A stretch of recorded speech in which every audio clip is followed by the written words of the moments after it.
Good afternoon, everyone. Thank you for joining us today for an insightful session. First and foremost, I'd like to express my gratitude that we all are safe and well connected. Today, we are going to discuss a very important topic: elevating employee engagement in hybrid workplace. It needs an utmost attention in current times. The session has been organized by Engaging Grow, which is the world number one employee engagement organization. It brings the best out of employees. It was born out of passion to helping people thrive and reconnect all the employees. We have a different group activation system, and it totally based on the heart, engaging heart and aligning with the company's vision, so that the company will reach to their ultimate goals. So, without taking much time of yours, let me introduce you to someone who's bringing 17 plus years of corporate experience with her. She had managed and led large teams in different verticals across different industries. She's been throughout her career a very important, a very quintessential pillar in taking initiatives for bringing the employee engagement within the teams. Ladies and gentlemen, please welcome the moderator for today's session and also our employee engagement expert, Ms. Tanushree Pradhan. Thank you so much, Shobhit. Yeah, no, 17th March 2020. I still remember we were called into the conference room to be briefed about the emerging threat of COVID pandemic and were asked to work on the contingency plan. We had always heard about work from home, but actually to put that into action, especially when you have huge teams, it was entirely a different experience. I remember the initial challenges. Team meets and video calls were the new ways of communication, and bedroom was a new office place. A week into this situation, and we realized the discomfort and disconnect between the employees, and we thought that okay, we need to go beyond the normal practices for employee engagement to have a business as usual, in place, and it continues. So, yes, good afternoon, everyone. I'm here to take us through with wonderful insights from a lovely panelist on our topic tactics for elevating employee engagement in a hybrid workplace. So, today we have with us Marvin Suwarso, who is a business and executive coach and works with CEOs and leadership team to help them get more out of their lives through business and careers. Joining with him, we have Mrs. Meeta Johari, who is Head HR Employee Engagement and Development Coach for Pathway School, Gurgaon. She is also a posh and soft skills trainer and a talent and leadership development professional. Welcome, Marvin and Meeta, to the session. My pleasure, Tanushree. Yeah. COVID has changed the world, and it has made us work in ways which a lot of us had not imagined. In fact, the future of work, as we all know, is being shaped by artificial intelligence, automations, and the growing adoption of hybrid work environment. In fact, most of the organizations are now adopted the hybrid model where part employees opt to work from home, part opt to work from office, and some opt for both. Marvin, you are a business and employee engagement coach. We would like to hear your experiences with businesses that you were coaching and what was happening at the ground level and how they adapted to the change. Yeah, I mean, I think it was a shock to a lot of people, similarly here in Indonesia, as your story when we entered into March. As a coach, I was able to witness firsthand the transition that my clients had to go through. As an entrepreneur, we also had to go through it ourselves in our own company. And also as a parent, we also had to witness the transition from school, going into school from home kind of thing. And the commonalities was there with the three areas. Number one, people had to get used to a different way of working, obviously. Secondly, people realized that there was a more efficient way of getting things done. And thirdly, I think some people had some growing pains with the issue, because what happened was it became very work oriented. It's about ticking off to-do lists, and they forgot about the person behind the screen, that there was a living and breathing heart on the other end. So obviously there were some progress being made, but there was also some strains that were pulling people back, causing some friction. I think that's what I could see overall, Tanushree. Thank you so much, Marvin. Meeta, what was your experience? Request, if you can share how your organization and the leadership team were able to adapt to the new challenge. Thanks, Tanushree. It's been a while now that now we are almost adapted the change very well with the in context of the organization. So yes, there were difficult times. It started with a very different situation. Just 2 hours before we came to know that tomorrow it's going to be you guys are not coming to office. That's how we started. So the next day was completely different for us, for everybody in the organization. So adaptation happened gradually, I would say that. Gradually, meaning that yes, while we took employees in confidence, there was a huge amount of communication chain that we followed as an organization. So we onboarded a lot of employees who joined during, it was a joining time for new employees also within a month's time, and we had to prepare everything online. So completely different experience. We didn't have all those tools in place. We were like what are we going to do next? Thankfully, as an organization, we were already having technology support very well, so it helped us to adapt to this change very quickly.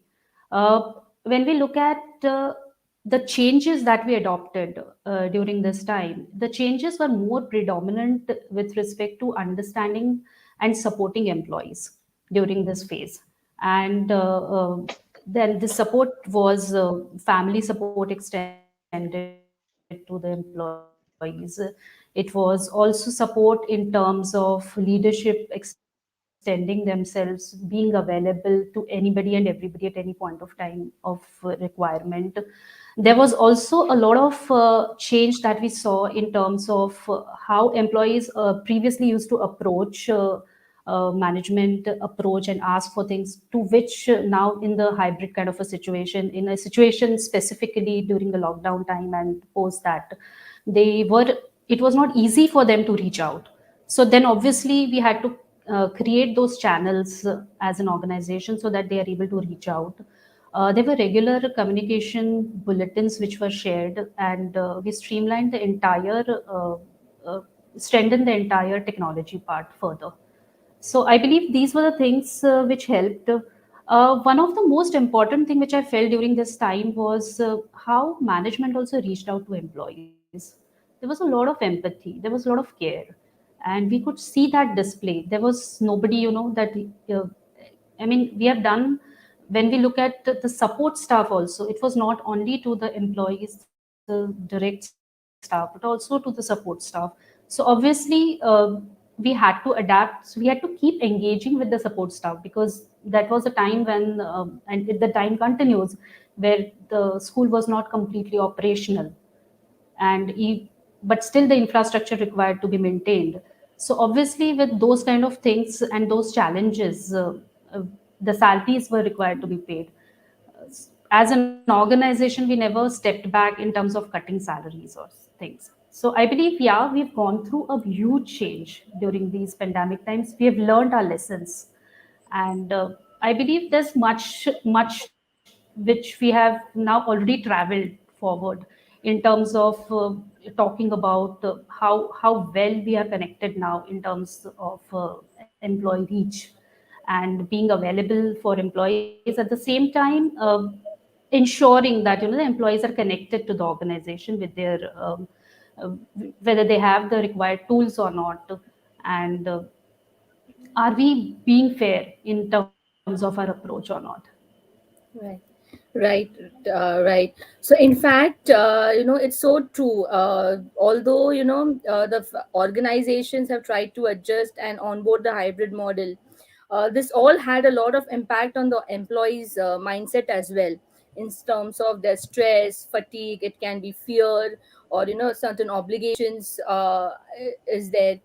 So, Marvin, was a similar situation observed in Indonesia and the other geographies that you have worked on? Yeah, obviously, like I said, in Jakarta where we live, it takes on average an hour to go to any meeting. And the moment when everything became online, a lot of people had a lot of more free time. And as a result, more work were being piled on these people and more expectations. There was also an issue of boundaries, just because we were working online and there's a lot of expectations of people having to be on call all the time. All these things were the sort of growing pains, I guess, that we went through in the first year or so of the pandemic.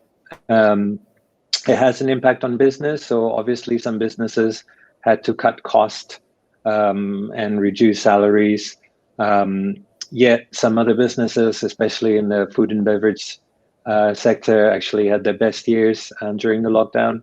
So there was a lot of pluses and minuses on this side. And what I would say from what I've seen, there are three key areas where I think if the leaders were paying attention to, the workers stayed engaged. And the first one is sort of providing the overall context, making sure that everybody feels that they're in it together.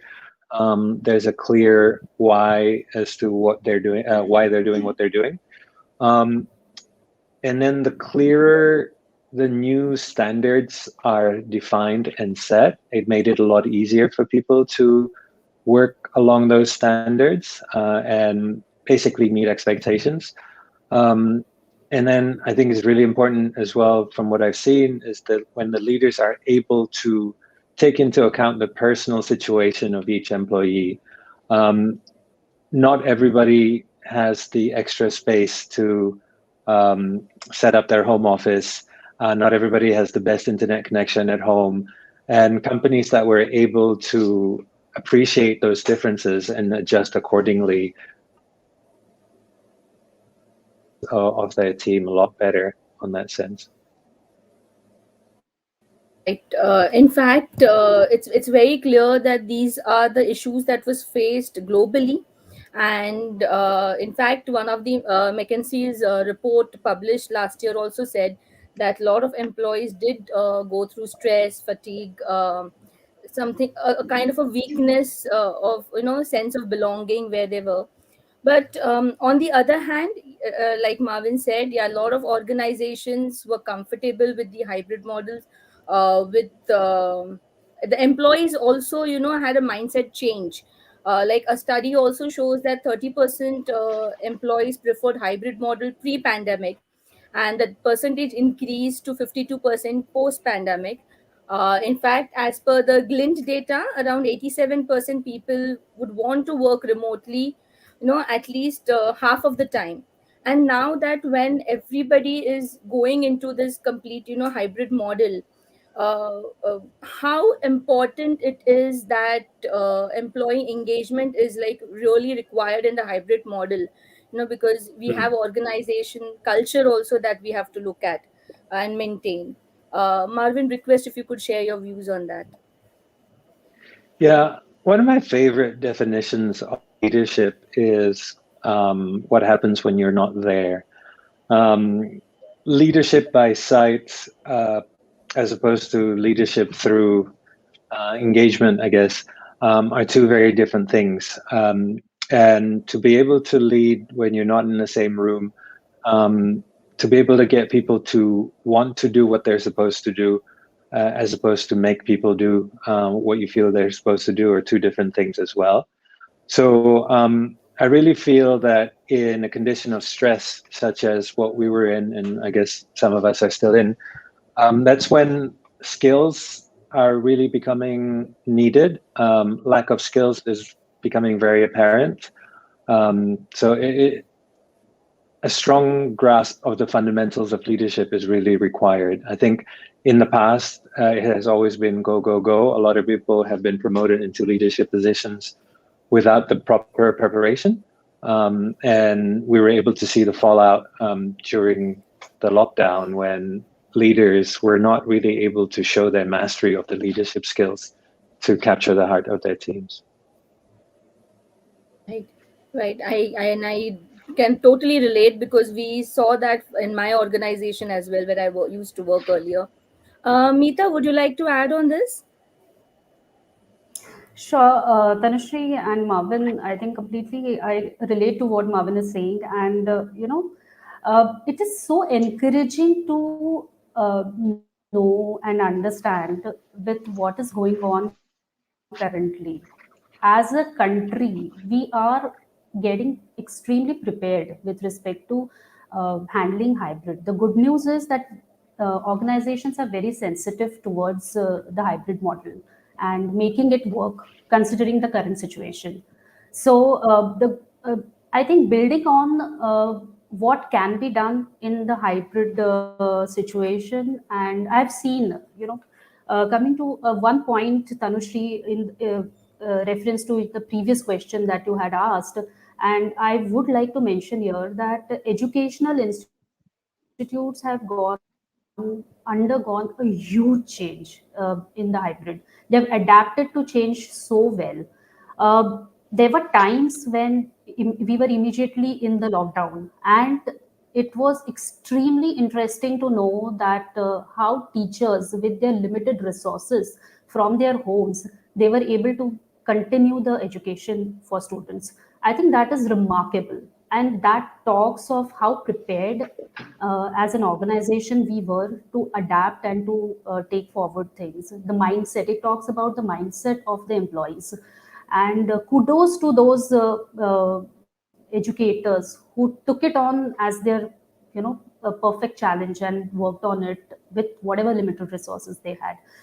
Coming to this point of what specifically we can do in terms of maintaining the engagement with the employees, especially in the hybrid model, I think it's extremely important to understand what an employee thinks, and it is important to keep on asking them. So the first thing which I would recommend over here is ask your employees. Ask how they are, whether they are comfortable or not. Ask your employees in terms of do they have, are they equipped with what they need to know, or what they need to be equipped with respect to their work, with respect to how well they are able to take forward their roles. Secondly, when we say ask employees at Pathways, I've seen that we have been extremely pro in terms of asking our employees from time to time in terms of how equipped they were, be it technology, or be it anything else with respect to anything else with respect to adapting to this change very specifically. So we have equipped them with knowledge. We have equipped them with giving them the opportunities to be creative, and that has really helped. In terms of second point, which I would like to mention here, is on collaboration. In hybrid specifically, it is extremely important for people to collaborate with each other in a way which will help in spite of being in hybrid, because there would be employees who would be at home, there would be employees who would be remotely working, and collaboration plays a very important role when there are team tasks where you need to achieve team goals. And essentially it is important to have a strategy in place as an organization, so that we are able to adapt to collaborative strategies and work towards influencing people. My third point over here would be on clarity on responsibilities. So I believe this is extremely important when it comes to knowing what they need to do. What has happened during hybrid, that there's been change in responsibilities which earlier in the physical setup the employees used to do, and suddenly when they went on to the hybrid model, it changed. I'll give an example over here to make it more precise. Like earlier, the entire physical setup was available for employees if they need anything. In a hybrid kind of a situation, I mean, when you're working remotely, it so happened that not all resources were available. So suddenly, their responsibilities, which they maybe were not directly handling, they had to adapt to new responsibilities, taking up new responsibilities. So there was a role of an educator. In a role of an educator, she was not responsible to directly look into creating all kinds of modules on online. So imagine immediately tomorrow you're creating all modules online and also delivering it. So you're expected to deliver an entire physical, a teacher who was comfortable in a physical space, coming to an online portal, be tech savvy, and immediately talk about all good things and global practices with the students. And just imagine today, the students are more pro when it comes to technology. So she also has to adapt to listening to the students. So I believe it is important to be sensitive to the responsibilities that they are catering to, and if required, as an organization, we need to facilitate the responsibility clarity when it comes to that, and whatever support we can do, because as an employee they're pro, they know their work very well, and they will do whatever is required with respect to adapting to it. So this was another. There's another. The fourth point which I would like to mention is communication, and yes, it's important to keep talking about communication, communicating with employees. At the same time, it is important for leadership to pitch in and experiment with different models of communication. So communication becomes extremely boring if you adopt the same technique every time, be it with an employee or be it with your customer. So I believe it's extremely important to adapt to new communication variants in terms of talking to your employees. Also, the models can change, wherein you have leadership coming in and talking about what's happening in the organization, to managers coming in talking more about how organization has been impactful, so that employees also attach to the purpose of the organization. So I believe communication will be playing and continues to play a very important role. And the last point which I'd like to mention over here is continue learning and development efforts. So I believe as an organization, you should have a very clear training and learning strategy in terms of hybrid working. So, what is the percentage of effort you are going to put in through internal trainings? What is the percentage of efforts you're going to put in through external trainings? What is the combination as a strategy that you're going to work on in terms of your entire training model? In terms of technology based trainings, in terms of, because in person training has completely vanished, I have seen in the last especially in the last 2 years. And people are going to be still sensitive when it comes to that. uh, I think being aware about these aspects and having your strategy in place in terms of being sensitive to employee needs, and also preparing them so that they are able to perform towards organizational goal, is going to be playing an important role. So training and development strategies are going to play an important role in the hybrid setup. Yeah, I think this is Right. what I would like to share with respect to what you asked. Yeah, so true. And in fact, a lot of these pointers are going to be very useful for our viewers. We would like to know that if for leadership and the managers and all in this situation, where you have to maintain the culture and all, any how do we specific tips, or tactics where that engagement levels can be improved? Marvin, if you can give few suggestions on this. Yeah, like I said, so I'm old school, so I kind of believe like in the basics. It's just we're challenged to do things differently. I think the danger would be if people are still trying to lead and manage the way they were in the previous world, I guess. So, if, for example, one of the key things for me for leaders that they have to do is create connection. And one of the ways we establish connection is through communication and relationship. In the office, we can have one-on-one conversations, we can have lunch with people, you can have water cooler conversations. In a virtual working environment, in a hybrid working environment, you have to be a lot more intentional with that. And I think leaders are expected, well, not expected, they should be able to listen better. Like I said, in the old world, I think things move very fast, so a lot of basic skills get glossed over. But when you have a phone call with your employee and you're actually listening to what they're saying without trying to find a solution, but listening to be there, that's going to be massive for them. Having a Zoom conversation with them, or maybe even their families and their spouse, and just saying hi, saying thank you for letting your, father, mother, child, whatever, work for us during this pandemic. There's a saying that says, nobody cares how much you know until you show how much you care. And I think the time is super important right now for leaders to show that they care. If they really want their teams to stay engaged, that's, I think, just one simple tip. Some of my clients have actually systemized this.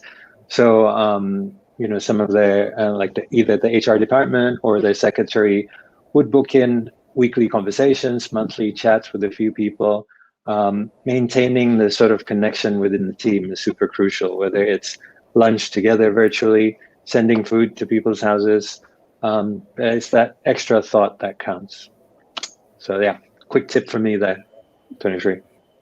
Yeah. In fact, it's so true and relatable, and inclusion and hearing their voices is something that is going to make a big difference, because it gives a sense of assurance that they're being taken care of and connected. And I think that is what also helps them to be motivated, or you can say glued to the organization. Mm-hmm. So before we move on to the Q&A session, any other points, or those last tips or anything from both of you? Yeah, well, if I can just share a little bit.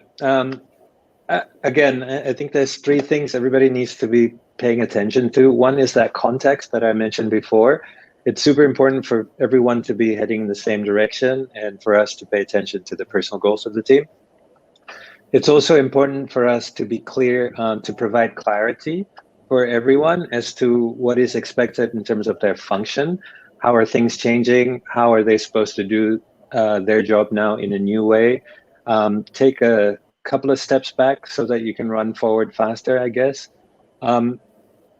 Having conversations about their career clarity is also important, because there's a lot of uncertainty right now. It'll give a lot of mileage towards building trust. If you are having that conversation, it also propels motivation. Feedback, so course clarity, being able to provide and receive feedback, being able and willing are two key skills and habits that needs to be built. And then the third C after context and clarity would be connection. So ensuring that communication is running well. So from the weekly meetings, just remember, you're running weekly meetings on Zoom or on StreamYard or different technologies. Don't run them as if it's a in-person meeting.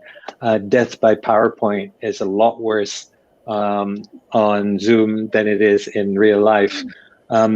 For example, in the school that we run, instead of doing normal school hours, we switched to only 2 hours per day. And then after that is a lot more asynchronous learning, because we took priorities that we didn't want too much screen time on the kids, and we didn't want to bore them to death. We want them to stay engaged. So we had to change the way we deliver.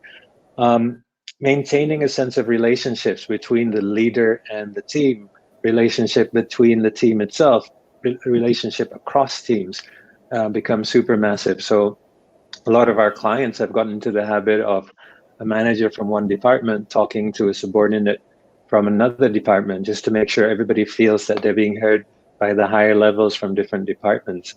The other thing would be making sure that we get very good at catching people doing the right things.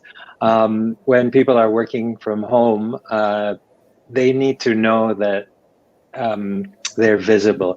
They need to know that their contribution is appreciated. So to be able to intentionally catch people doing the right things and recognizing them for that is going to be massive. So yeah, context, clarity, and connection for me. Thank you so much, Marvin. Meeta, your views? Sure, sure.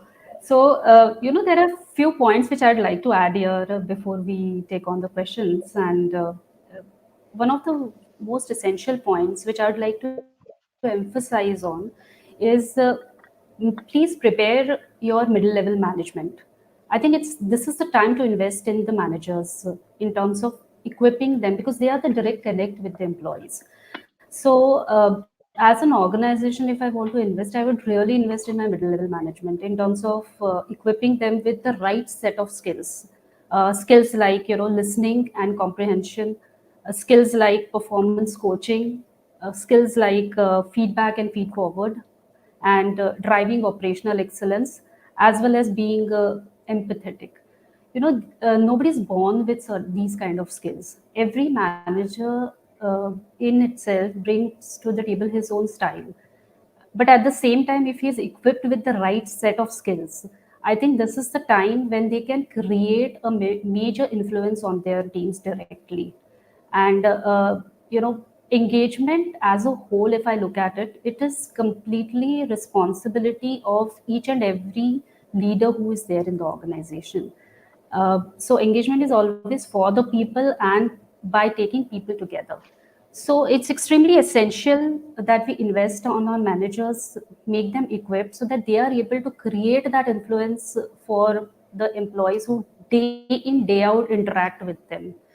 So I believe these are the measures which, as an organization, we're sensitive of, and if we take, and it's wonderful. And fun at work is going to be playing an important role even in the hybrid situation.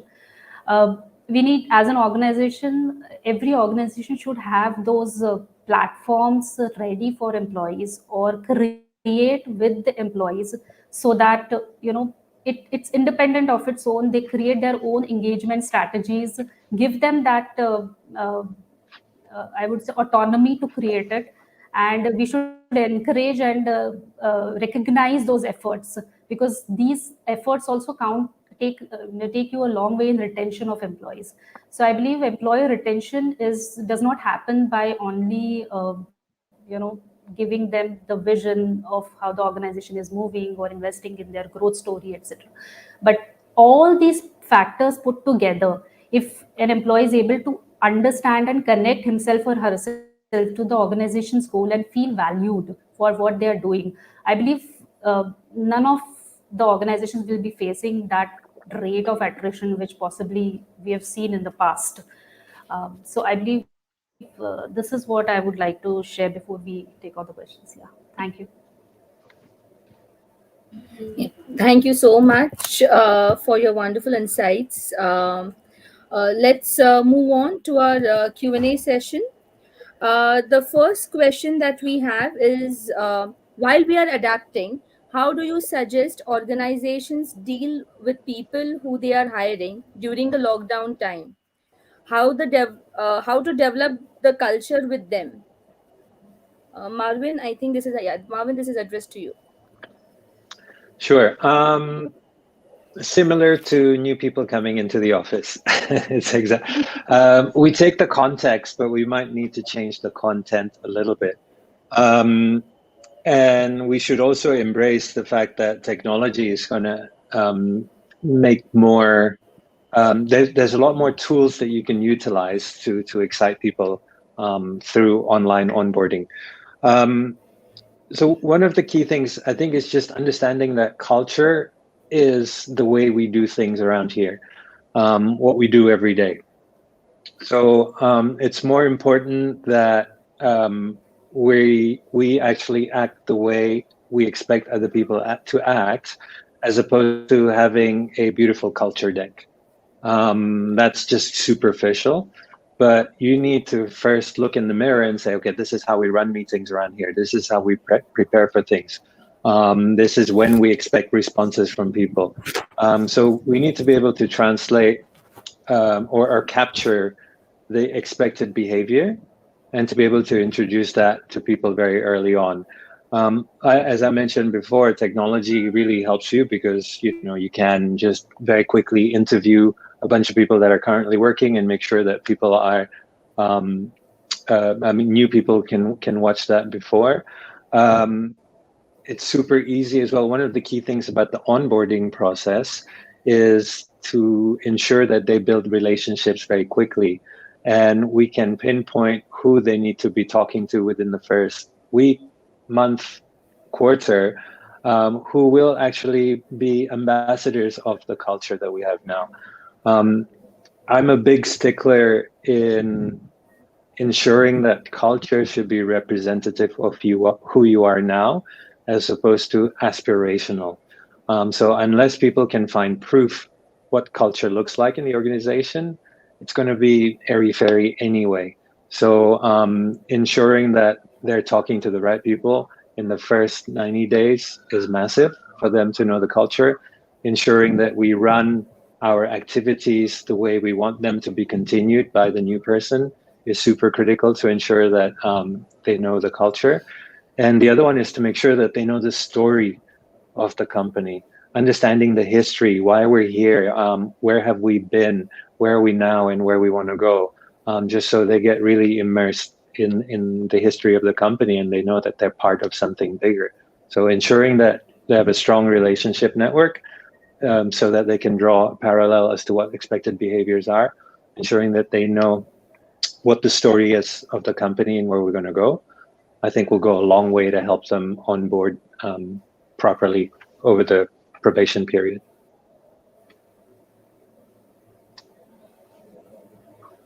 Tanushree, you're on mute. My apologies. Thank you, Marvin. Meeta, the next question is addressed to you. How do you monitor employees' sentiments, especially when they are home and considering the ongoing pandemic? Sure. So, see what is happening in the current scenario. Managing sentiments, we should not look at it as managing sentiments in the first place. So it is more to do with understanding why those sentiments, whether whatever that extreme of sentiment is. It is important to have, as an organization, do we have those channels in place where I can communicate with the employee? Is the employee aware that I can reach out to this person if at all there is any concern which I have? So managing these kind of sentiments is extremely easy when it comes to established channels. So I would urge organizations to look at channels where employees can easily reach out for their queries, easily be sensitive. We need to be sensitive to understand their views. We need to be sensitive in terms of if they have their personal issues, because every person in this pandemic we have seen have managed two fronts very closely, that is the home front as well as the office front. In whatever situations they were in April and May, we have seen terrible wave wherein majority of the staff had their some or the other person either in the hospital or really sick. So I believe being sensitive to the realities from where they are working is the first point where we need to be empathetic towards an employee. And if we are able to address it by understanding what they are and they have the channels available for them to address it, I think that is where we will be in a position to understand and support them. So I believe we should as an organization have those channels in place. Yeah, thank you so much, Meeta. The next question says that since engagement is a physical activities, it has to be felt in presence. How we are sure it would affect it would be effectful or bring any change virtually? Mm, Marvin, you would like to take? Marvin, Marvin, you're you're on on mute. mute. There we go. Yes, thank you. I haven't, I guess I'm struggling to understand that engagement is a physical activity. I kind of feel like, as Shobhit mentioned before, in any organization, there are two most important organs. One is the heart and one is the brain. And if the heart is pumping properly, the brain will function better and do its work easily. And then in companies, the brain is sort of the logical side of things, which is the strategies, the KPIs, the goals. Whereas the heart is the emotional areas, which is communication, relationships, behavior. So I feel engagement is more of an emotional activity, and emotion can be felt anywhere through any medium. So I think it's really important that we take the time to pay attention to the areas that will engage the heart of a team. So that's like what Meeta was saying before, really truly understanding what the situation is of every single employee. Role of the leaders are huge because they need to be ensuring that there's a rhythm of communication with all these people, and it shouldn't be one-way communication either. There's a lot of listening, and sometimes just listening to hear the other person as opposed to listening to find a solution. That needs to happen here. There needs to be showing a lot of, like I mentioned before, that we need to reassess their situation, their ability to get the work done, ensuring that they're getting the support and direction that they need to achieve their goals or tasks. We want to make sure that the team knows that we have their back, as opposed to we're just expecting from far away. So yeah, I would say, based on what I said before, I think as long as leaders are focusing on creating the context, making sure that the clarity is there for their team and the sense of connection is there, the engagement will be felt. So true, And that's, yeah. Marvin. I too believe that engagement is not only it's confined to physical. The next question is, hello panelists. I run an all-women-led counseling center. While we are all friends from college and we have a lot of ego clashes that can lead to nasty fights, how do you suggest we tackle such situations? Any one of you, I mean, who would like to go take it? You can start, Meeta. I'll add on. So maybe I can just, yeah, and maybe, yeah, you can add on. So it's very interesting to know that you guys are friends and still, that's the solution, I would say. So in friendship, all kinds of things happen, I would say. So yes, conflicts do arise, and the best way to work on conflicts is to sit together and understand each other's perspective, give weightage to point of views, and maybe whatever best is required to progress the organization, you need to take it forward. So resolution of conflicts is not something which cannot be done, and that the solutions are there available within yourselves. I think it's important to respect each other's views, number one, and then take it forward from there in terms of finding solutions so that your organization is benefited, because it's not about the individual, it is about the organization. I hope I'm able to at least share something. Yeah, for me, I think the first step would be to reach a level of awareness that the way you guys behave is the culture you're setting. The way the leaders behave is what the team sees. So it's not what you say they should behave, it's how you guys behave. If that is indeed the culture that you want to set in your organization, There's no right, there's no wrong, but just be prepared to understand that what kind of people will tolerate that sort of situation.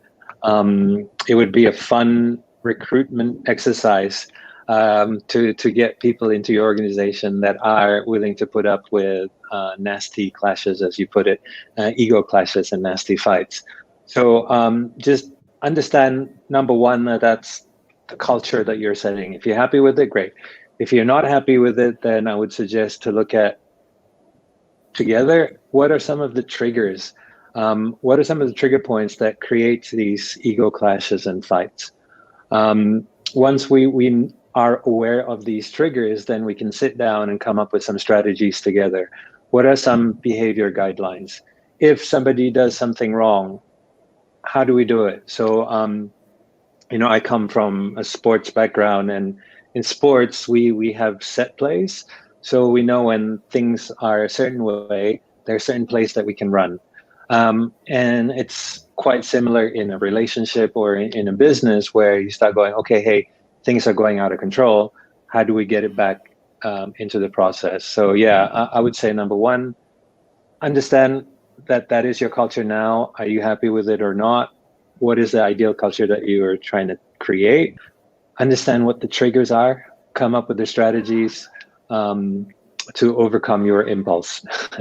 And it will be an ongoing process. Having a facilitator will help. Having a person that can be a mediator would help as well as you go through on your journey. And I wish you guys luck. Thank you so much, Marvin and Meeta. One is clearly that they need to set probably the responsibilities of each individual is going to play and accordingly work towards it.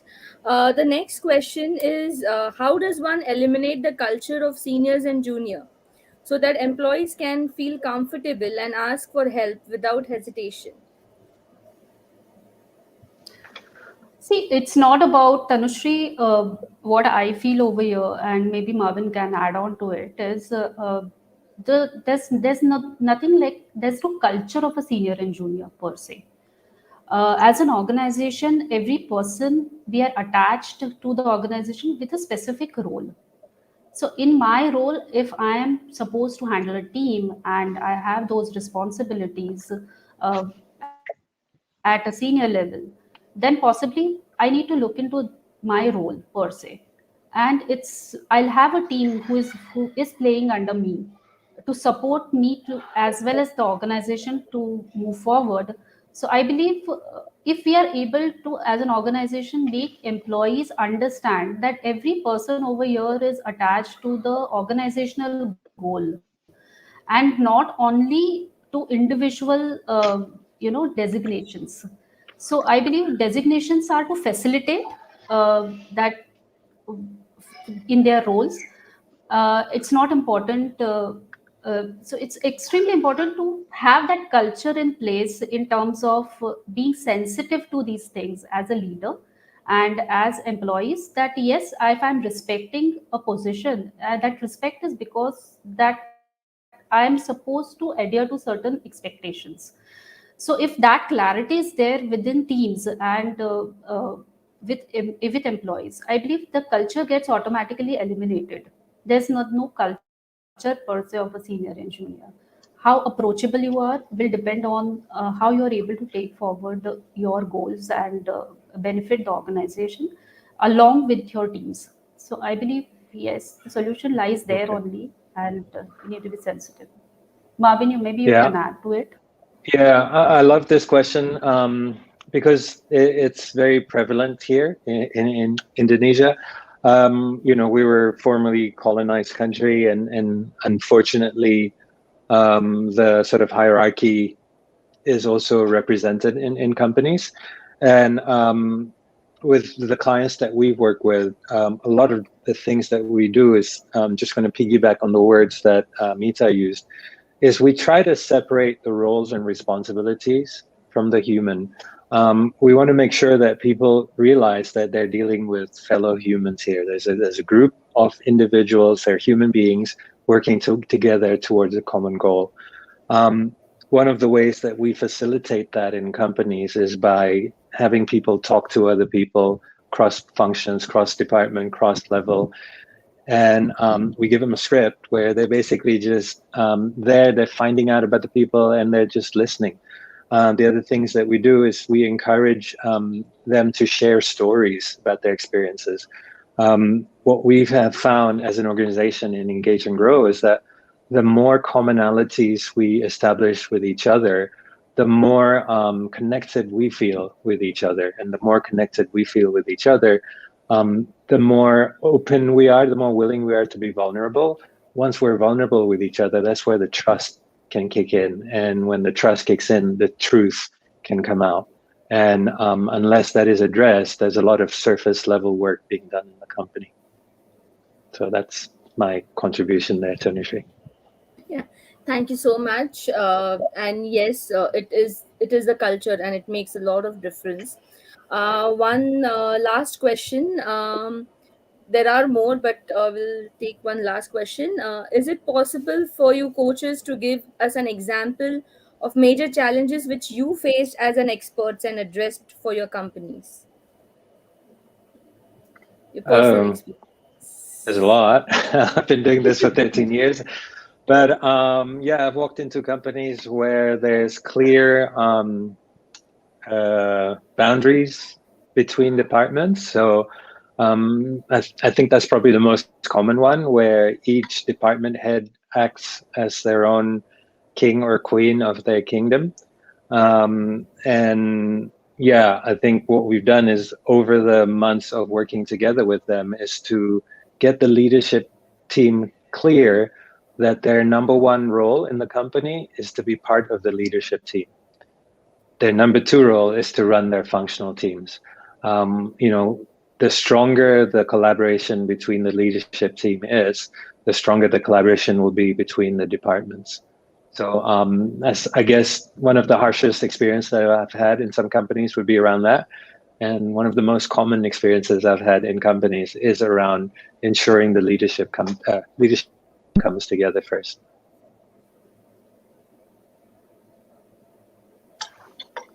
Thank you, Marvin. Meeta, your experience?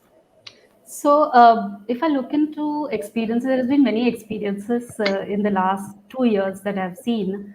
One of the positive experiences was that we were able to curb attrition, and in spite of all the challenges that we had, and hats off to the leadership team who stuck to their respective teams in terms of kind of understanding their concerns very clearly, and reaching out to them in their times of requirement, in their times of need.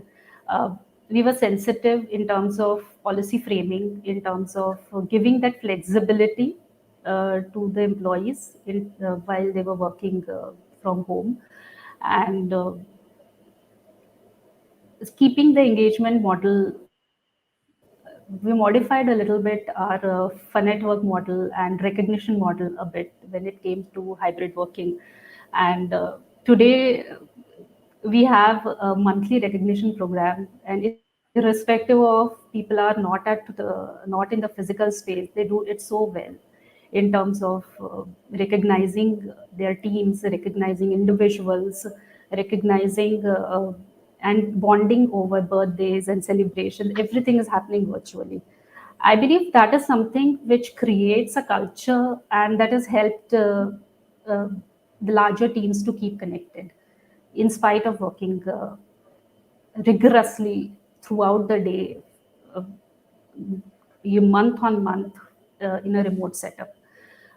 And being agile in terms of adapting to new changes. I believe that was not easy, but the leadership was completely focused on bringing in that change uh, by listening, by being sensitive, and being approachable to the extended teams. I believe that is where we could make a difference. Thank you, Meeta. One last question. It is addressed to both of you. A quick question. Since pandemic has hit few organizations wherein they are bound to operate with few required staff, uh, with training and or development programs to run virtually, and how to help them develop, engage, and retain without putting much cost on the organization as of now. Tanushree, I was Marvin? not clear on the last part. If you can just tell the question. Okay, I'll repeat. Since pandemic has hit, few organizations wherein they are bound to operate with few required staff for employees, which training and development programs to run virtually, and that is one, and how to help them develop, engage, and retain without putting much cost on the organization. Okay. Yeah, I Yes, Marvin. mean, So there's so cost. many. Yeah, sure, Marvin, please go. Please take it, Yeah, Marvin. I'm just saying that there's just so many different options to develop, engage people in your organization, and not all of them has to involve a lot of cost, right? Having one-on-one conversation, ensuring that there's some sort of coaching or mentoring between a leader and his or her subordinate is free. Ensuring there's peer mentoring is free. Ensuring that there's best practice sharing, what's working, what's not working, those things can be free. One of the frameworks that I usually run with my clients is just to do a simple matrix. You have 4 boxes. One is what do you call it, like formal, and then informal, and then in the office or outside of the office. So meaning like in office hours or outside of office hours. And you can brainstorm a whole bunch of things there that you could do to increase engagement, to develop your people. So like, for example, we can have a virtual happy hour that's outside of office hours, and that's very informal, and that can do that. Or we can, like I said before, assign a mentor, a peer mentor, and that's in the office hours, and it's formal. So these kind of things can really be considered when you're looking for ideas to do that. Thank you so much, Marvin and Meeta. Due to the paucity of the time, we can't take any more further questions. But it was great understanding and knowing the complexities and the solutions, what things we can do to help our employees and the organizations in this hybrid model. Thank you so much for giving your time from your busy schedule. And I'd like to thank Engage and Grow and our viewers as well for this wonderful session. Shobhit, over to you, please. Thank you, Tanushree. Well, it's really amazing listening to all of you on a topic which is in need of the hour. We really appreciate your time and you sharing your thoughts on the topic. At the same time, I also like to really appreciate our engaging audience, attendees who kept this session alive with the engaging questions. So thank you so much. So please, to our audience, I would like to tell you, stay tuned with us. We keep organizing such wonderful sessions where we will talk about the employee engagement and the necessity of today's time. Uh, I also like to tell you, please take care of yourself. We wish you a great happiness and a great health. So take care until we meet again. Thank you. Thank you so much. Thank you so Thank you. much. Thank you, viewers. Thank Thank you, you, Shobhit and everybody. Tanushree, as well as Marvin. It was a great session. Thanks. Thank you. Thank you.